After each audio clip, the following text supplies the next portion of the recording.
wabarakatuh. Perkenalkan, nama saya Muhammad Firdaus, NPM 19640135. Saya mahasiswa aktif Universitas Islam Kalimantan Muhammad Arsyad Banjari, Prodi Teknik Sipil, Fakultas Teknik.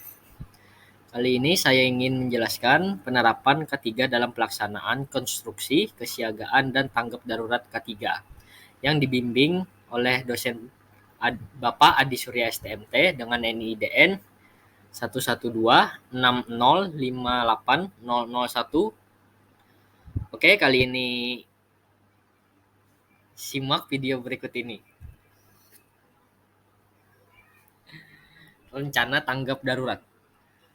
Merencanakan suatu assembly point yang merupakan suatu daerah evakuasi yang menunjukkan kemana pekerjaan berkumpul bila terjadi kondisi darurat dan diperintahkan untuk evakuasi. Mengadakan simulasi kebakaran yang melibatkan dinas kebakaran setempat dan kalau perlu dengan mengikut sertakan dinas tenaga kerja setempat. Menyiapkan sirine dan alarm tanda bahaya. Dalam menyiapkan tanda-tanda keadaan darurat tentunya disertai dengan prosedur pelaksanaannya atau petunjuk kerja. Misalkan dapat dilakukan dengan membunyikan sirene atau alarm, pemukulan benda-benda yang menimbulkan suara nyaring, dan berteriak, atau pada suatu pabrik yang sudah berdiri mempunyai isyarat sendiri yang ditandai dengan panjang pendeknya sirene yang dibunyikan seperti pada unit-unit produk kilang minyak Pertamina.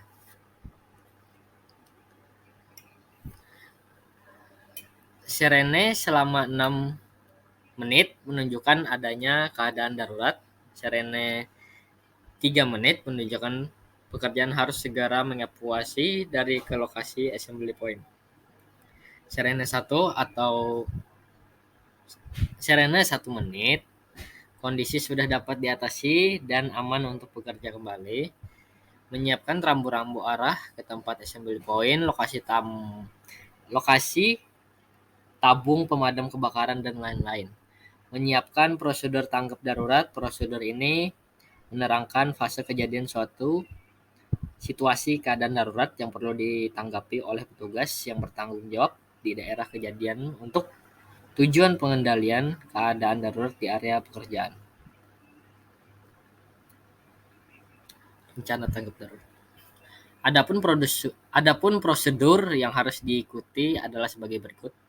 Setiap pekerjaan atau karyawan bertanggung jawab untuk mengamati keadaan di daerah kegiatannya dan menanggulangi atau melaporkan segera setiap kejadian tidak biasa di daerah tersebut.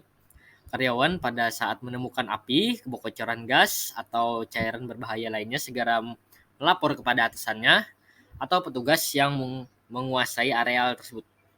Setelah melapor atau petunjuk pengawas di daerah tersebut, langsung mengambil tindakan untuk menguasai keadaan atau menjaga agar api tidak meluas sampai bantuan datang. Seperti memindahkan bahan-bahan yang mudah terbakar, menutup kerangan saluran gas, mengaktifkan sistem sprinkler, menggunakan tabung pemadam kebakaran, dan lain-lain.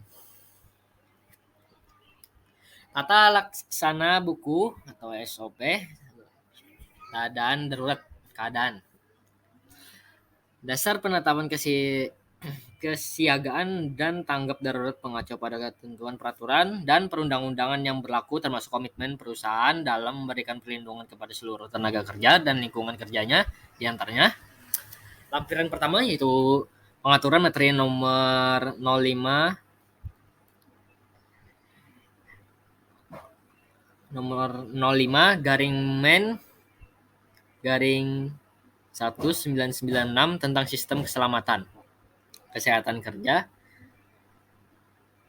SIMKN 3, elemen 3.3, identifikasi sumber bahaya, penilaian dan pengendalian resiko. Sub elemen 3.3.8, prosedur menghadapi keadaan darurat atau bencana berbunyi. Perusahaan harus mempunyai prosedur untuk menghadapi keadaan darurat atau bencana yang diuji secara berkala untuk mengetahui keadaan pada saat kejadian yang sebenarnya.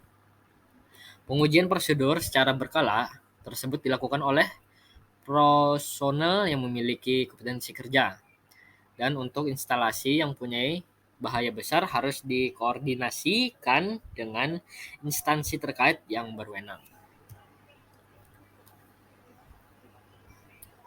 Penanganan kecelakaan. Investigasi kecelakaan, analisa aksiden dan kecelakaan. Dalam melaksanakan investigasi kecelakaan kerja yang perlu ditetapkan dan diperhatikan adalah atau tersedianya formulir pemeriksaan atau investigasi dengan tujuan memudahkan pelaksanaan.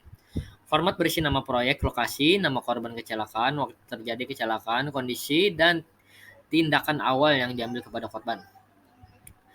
Terlampir beberapa contoh laporan kecelakaan atau insiden yang dipakai di proyek-proyek bangunan umum maupun proyek migas.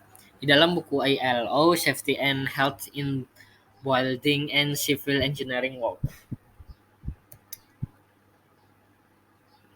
Kesimpulan, selalu kegiatan atau tugas atau pekerjaan yang dilakukan secara teratur sesuai prosedur SOP yang baku akan dapat menimbulkan rasa aman dan bertindak dengan baik, sehingga apabila terjadi keadaan darurat banyak yang bisa diselamatkan, baik itu juga manusia, peralatan maupun tugas pekerjaan itu sendiri.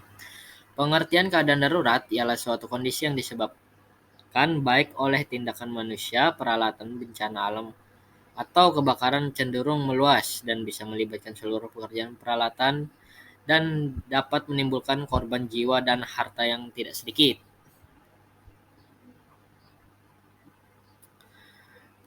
Tindakan awal dalam perencanaan tanggap darurat dilakukan dengan merencanakan assembly point, menyiapkan tanda bahaya, rambu arah penyelamatan,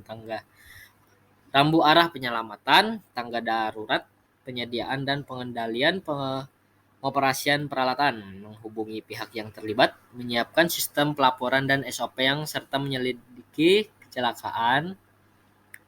Cara yang baik untuk melaporkan atau memberikan keadaan darurat harus berbicara dengan jelas dan tentang serta memberikan informasi yang beruntun.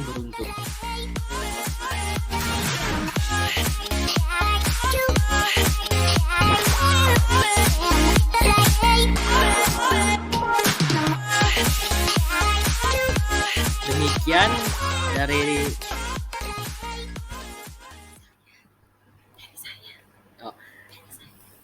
Demikian dari saya. Terima kasih perhatiannya. Wassalamualaikum warahmatullahi wabarakatuh.